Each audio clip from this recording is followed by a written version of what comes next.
हजरत दुआ करें उससे पहले मैं उस शख्स को आवाज़ दूंगा जिन्होंने आज ये महफिल सजाई है। इस महफिल के रूह रवा ऑर्गेनाइज़र और AIMIM के national spoke person x MLA जनाब एडवोकेट वारिस पठान साहब को आवाज़ दूंगा कि वो माइक पर आएँ और अपने ख्यालात का इजहार करें। हम सब मिल के वारिस पठान साहब 7 से 8 दिन तक इस प्रोग्राम के लिए बहुत मेहनत किए, दौड़ भाग की। CP साहब से बात करना है तो वारिस पठान साहब ने किया, DCP साहब से बात करना है तो वारिस पठान साहब ने बात किया। हम सब यहाँ जितने बैठे हैं वारिस पठान साहब, हम अपने सच्चे दिल से आपका शुक्रिया अदा करते हैं। इसका अजर इंशाअल्लाह ताला आपको अल्लाह ताला देगा। फलस्तीनियों के ऊपर जो जुल्म हुआ है, यहाँ जितने आमीन बोलेंगे वारिस पठान साहब, उतनी नेकी आपको भी मिली जाएगी इंशाअल्लाह ताला।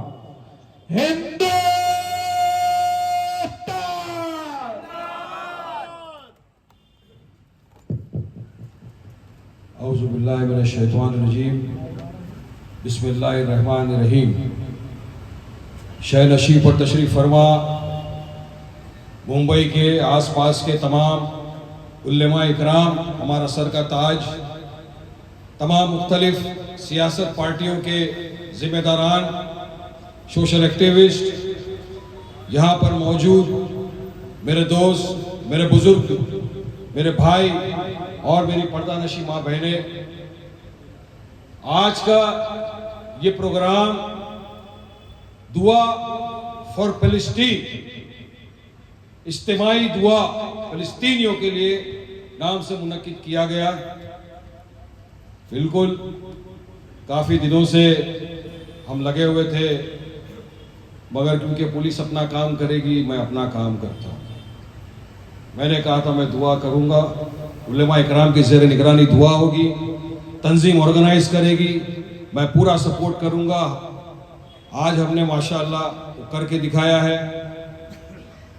तकलीफ दिया पुलिस ने, फिर भी आपका शुक्रिया। दुआ इसलिए करना ज़रूरी है, हम यहाँ बैठे, हम वहाँ तो नहीं जा सकते, कम से कम अब सब मिलकर एक इज्तिमाई दुआई कर ले, ताकि जो मजलूम फिलिस्तीनियों पर 26 दिनों से जो अत्याचार हो रहा है, जो उनका नरसंहार हो रहा है, 26 दिन तो जंग को हो गए, 70 साल से इजराइल मजलूम फिलिस्तीनियों के साथ बर्बरता करता है। 2008 से अब तक 26 दिन पहले तक की मैं बात कर रहा हूं, वारिस पठान नहीं बोलता। इस यूरोपियन कंट्री की जो हेड है, सदर मोहतरमा, उन्होंने खड़े रहकर कहा कि 2008 से लेकर अब तक 1.5 लाख सिविलियनों का नरसंहार इसराइल कर चुका है, सिर्फ गाजा पट्टी पर, जिसमें 33,000 के करीब मासूम बच्चे थे। 33,000। क्या वो भी सब आतंकवादी थे? नहीं, ये जुल्म था, और जुल्म के खिलाफ आवाज उठाना हर इंसान का फराइज है।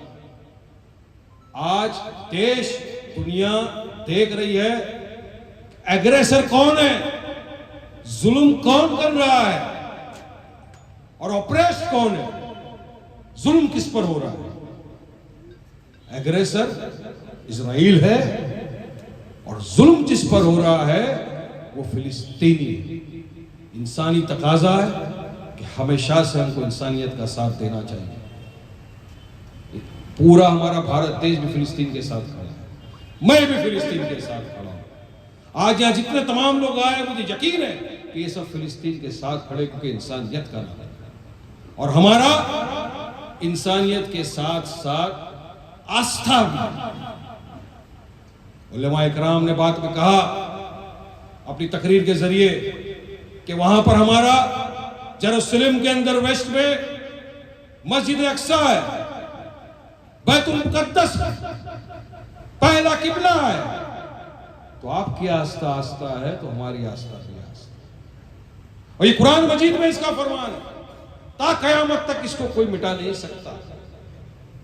लिहाजा बुजुर्गों ने, उलेमाओं ने, तंजीमों ने कहा कि वारिस भाई कुछ नहीं, आप दुआ का एहतमाम कराइए, सब आएंगे, हाजिर होंगे। मैंने तमाम को बोला, जितने भी थे सबको कहा आइए, जो नहीं आ सकते मैंने दरखास्त किया था कि अपने अपने घरों से दुआ करिए।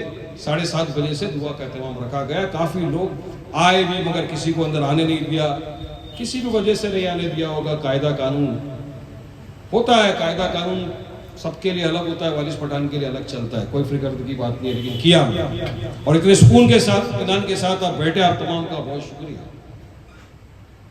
मैं पिछले 27 दिन से जंग चल रही है, 26वां दिन है शायद, 26-27 दिन हो गए।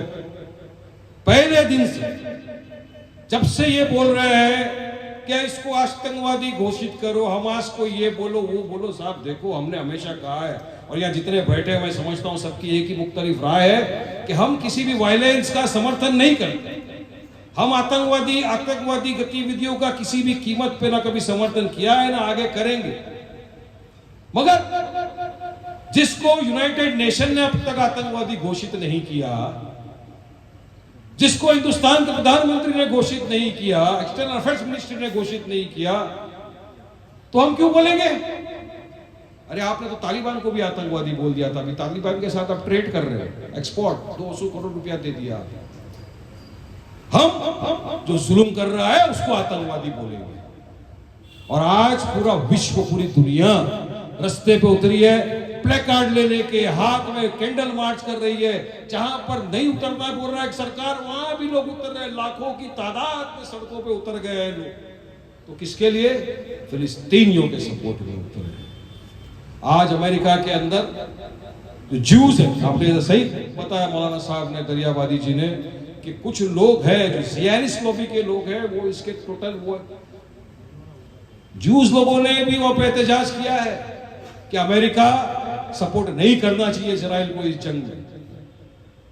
भारत देश फिलिस्तीन के साथ खड़ा है। हमने तो रिलीफ मटेरियल भी भेज दिया, मेडिकल एड भेज दिया। फिर क्यों हम बोलेंगे किसी को? अभी एक बोलना नहीं चाहिए, मगर एक लाइटर वेन के अंदर बता रहा हूं आपको, एक मेमेज और रील चल रहा है जो पूरी तरह से वायरल है, वायरल सब तरफ। एक देश के मुबीन भाई 8-9 बड़े बड़े एंकर एक तरफ बैठे हैं, 8-9 एंकर को दिखा रहा है, एक तरफ मेरे को दिखा रहा है ऐसा बैठा हुआ। एक बोल रहा है वारिस भाई बोलो हमास आतंकवादी है, वारिस पठान से हमास इज टेररिस्ट ऑर्गेनाइजेशन, वारिस भाई। अरे फिर उसमें लिखता है क्या वारिस पठान यूनाइटेड नेशन का सदर है क्या वारिस पठान देश का प्रधानमंत्री है क्या वारिस पठान एक्सटर्नल अफेयर्स मिनिस्टर है क्या जो बोल देगा?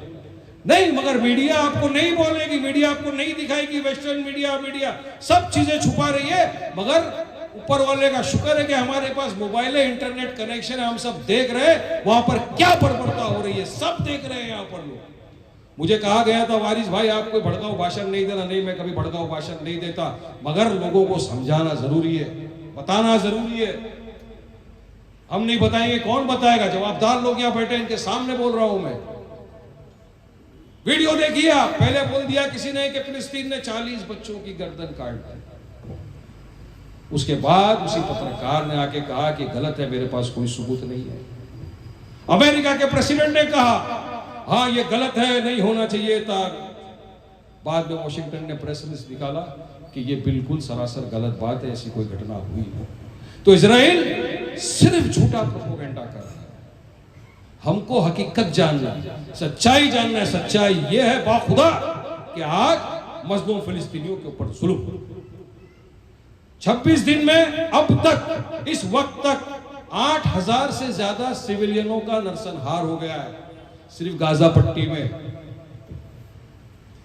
3,000 बच्चों का कत्लेआम हो गया है। गाजा पट्टी में 15,000 से ज्यादा लोग बेघर हो गए हैं। गाजा में आशियाना उजड़ गया है पूरा उनका।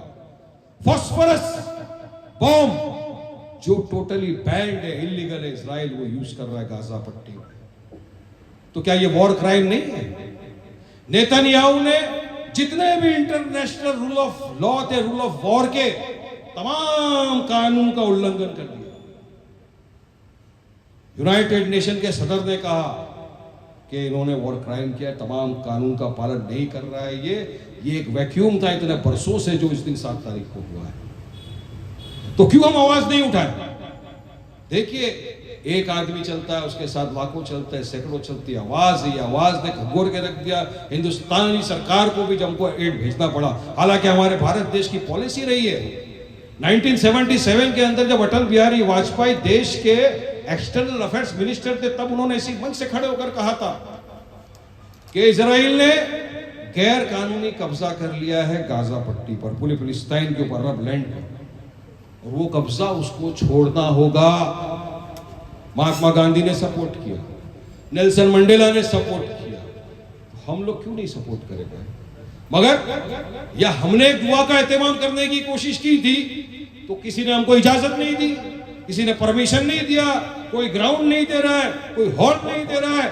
मगर यहां हम आकर खड़े हैं और आज मुझे एक बात की बहुत खुशी है कि यहां पर ऐसे दिल वाले जिगर वाले लोग हैं जो पुलिस के रोकने के बावजूद आकर बैठे हैं यहां पर, दुआ में शामिल हुए। दुआ में हमारी मां बहनें आकर बैठी है 5 बजे से यहां पर। अगर मैं समझता हूं कि पूरे देश दुनिया में इस तरह की दुआ का प्रबंध किया गया, हर मुख्तलिफ तंजीम द्वारा, अल्लाह सुब्हानहू तआला फरमाता है कि किसकी आमीन मैं कबूल कर लूं, कोई बोल नहीं सकता। एक की आमीन अगर कबूल हो गई तो समझ लो कि जो इतने सारे सैकड़ों लोग गाजा में, फिलिस्तीन में है, उनकी जानें बच जाएगी, वरन उनको इस साल से सवाब मिल जाएगा। ये नीयत है हमारी, इसमें सियासत कुछ नहीं है। यहाँ जो मैं खड़ा हूं तो एज ए MIM नहीं, मैं as a normal Waris Pathan advocate बन के खड़ा हूं, क्योंकि यहाँ स्टेज पे जो बैठे ये तमाम लोग भी आए इसी नीयत से कि नहीं, हम एक अच्छे कार्य के लिए जा रहे हैं, हम इसको पॉलिटिकल नहीं बनाना चाहते, हम एक इंसानियत के नाते से यहाँ पर खड़े हुए। इंसानियत का फराइज ये। अब मीडिया चलाएगी नहीं, वो ऐसा हो गया वैसा हो गया, नहीं, पीसफुल दुआ है।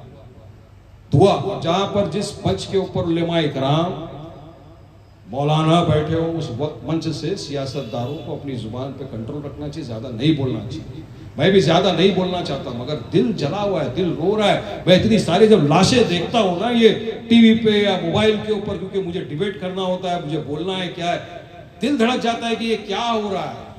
इतना जुल्म, बिल्डिंगें गिर गई है, उसके नीचे बच्चे दबे हुए हैं, मगर उनको तुम निकाल नहीं सकते हो वहां से।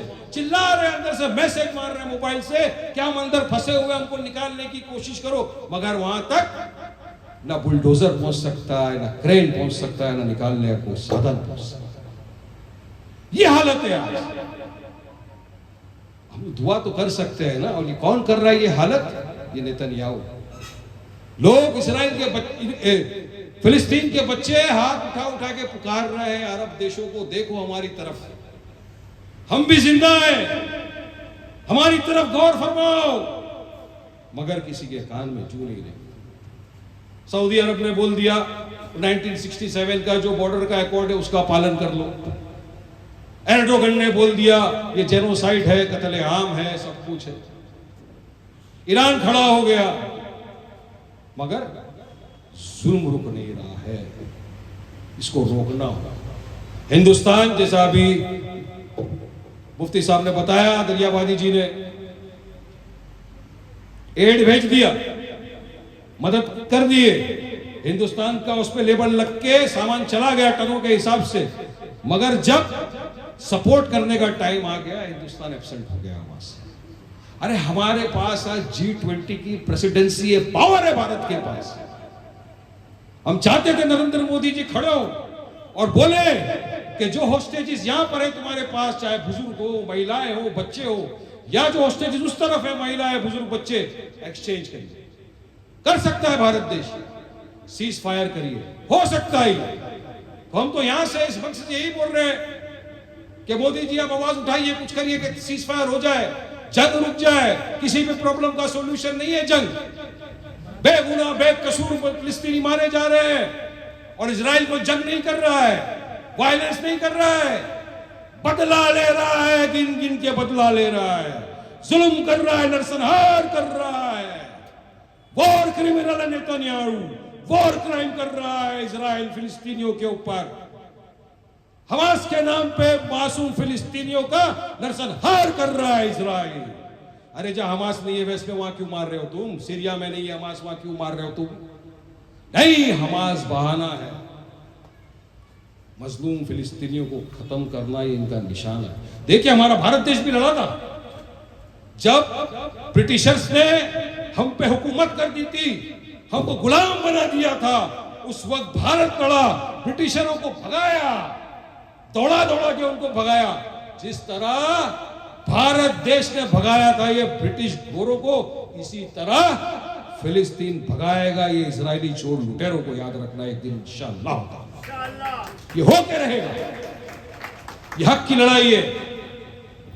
इतने बरसों से जो खून बहा है, ऊपर वाला सब देख रहा है, उसके यहाँ देर है अंधेर नहीं है, उसकी लाठी में आवाज नहीं है। तो जब चाहेगा, जिस दिन चाहेगा, उस दिन जालिम का खात्मा होगा इंशाअल्लाह। और हम तो खड़े हैं फिलिस्तीनियों के साथ। मैं तो हर रोज बोलता हूं, हर दिन बोलता हूं, आज भी बोलूंगा, I stand with Palestine, I stand with humanity, world stand with Palestine. आप भी खड़े रहिए, आप भी दुआ करिए, हर नमाज के बाद, हर ताज्जुद के अंदर दुआ करिए फिलिस्तीन भाई बहनों के लिए। दुआ करिए कि जुल्म खत्म हो, दुआ करिए जंग रुक जाए, दुआ करिए अमन और शांति हो जाए, दुआ करिए पूरे देश भारत में अमन शांति हो जाए, दुआ करिए पूरे विश्व के अंदर अमन शांति हो जाए। आपने इजाजत दिया उसका शुक्रिया, आप तमाम यहाँ पर आए उसका शुक्रिया। मैं ज्यादा कुछ नहीं बोलूंगा क्योंकि अभी हम सबको दुआ में शरीक होना है। और हमारे बीच एक ऐसी शख्सियत है कि जिन्होंने अगर हाथ उठाकर जोरदार दुआ मांगी, इंशाअल्लाह ताला मुझे यकीन है अल्लाह सुब्हानहू व तआला उनके एक एक अल्फाज को उसके हबीब के सदके तुफैल में कबूल करेगा और फिलिस्तीनियों के लिए दुआ कबूल होगी, जरूर कबूल होगी। मैं बड़े अदब व एहतराम के साथ बुलाना चाहता हूँ मौलाना अब्दुल जब्बार आज़मी माहिरुल कादरी साहब को, हिंदुस्तानी मस्जिद के, उनको बुलाना चाहता हूँ और दरखास्त करना चाहता हूँ कि मौलाना साहब दुआ करिए फिलिस्तीनियों के लिए, दुआ करिए हमारे भारत देश के लिए, दुआ कीजिए कि पूरे देश में अमन और शांति बनी रहे। बहुत बहुत शुक्रिया। अस्सलाम वालेकुम व रहमतुल्लाहि व बरकातुहू।